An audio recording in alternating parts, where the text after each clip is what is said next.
Hello, ഞങ്ങൾ കൊട്ടിയൂർക്ക് പോവാട്ടോ. രാത്രി ഒരു 3:15 നേരത്താട്ടോ ഞങ്ങൾ വീട്ടിൽ നിന്ന് ഇറങ്ങുന്നത്. ഛർദി പിടിച്ച് കഷ്ടിച്ചുറങ്ങിയതുകൊണ്ട് ഇടിയും മിന്നലും മഴയൊന്നും ആസ്വദിക്കാൻ പറ്റിയില്ല. എല്ലാവരും നല്ല ഉറക്കത്തിലാണ്. അങ്ങനെ ഒരു 6 മണി നേരമായപ്പോൾ ഞങ്ങൾ കൊട്ടിയൂരിലെത്തി. അച്ചമ്മയാണ് കേട്ടോ അത്.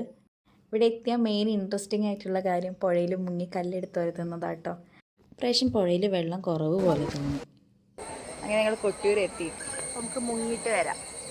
വണ്ടി പാർക്ക് ചെയ്തതിൻ്റെ അടുത്ത് നിന്ന് കുറച്ച് അധിക ദൂരം നടക്കാനുണ്ട്. അങ്ങനെ ഓരോരുത്തരായിട്ട് പുഴയ്ക്ക് ഇറങ്ങി. മുങ്ങാനുള്ള വെള്ളം ഇല്ലാത്തതുകൊണ്ട് തന്നെ കൈകൊണ്ട് വെള്ളം എടുത്തിട്ട് മേലേക്ക് ആക്കുകയാണ്.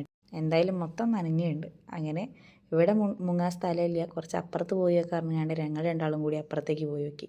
എവിടെ അവിടെ അതിൻ്റെ അവസ്ഥ. ഞങ്ങൾ അവസാനം കിട്ടിയ 2 കല്ലെടുത്ത് ഒരുതി ചന്ദനമൊക്കെ തൊട്ട്.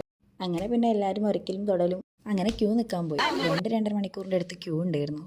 ഈ ബാക്കിലുള്ള ഉന്തും തള്ളും കാരണം നമ്മളിങ്ങനെ ഒരു ഓളത്തിൽ പോയി. നല്ല തണുപ്പുള്ള സ്ഥലത്ത് നിന്ന് പെട്ടെന്നൊരു വെയിലേക്ക് എത്തിയപ്പം എന്തോ പോലെ നല്ല വെയിൽ. അങ്ങനെ ഞങ്ങൾ അമ്പലം തൊഴുതൊക്കെ ചെയ്ത് അവിടെ നിന്ന് ഒരു ചുക്ക് കാപ്പിയൊക്കെ കുടിച്ചിട്ട് നേരെ അക്കരെ കൊട്ടിയൂർക്ക് പോവാം.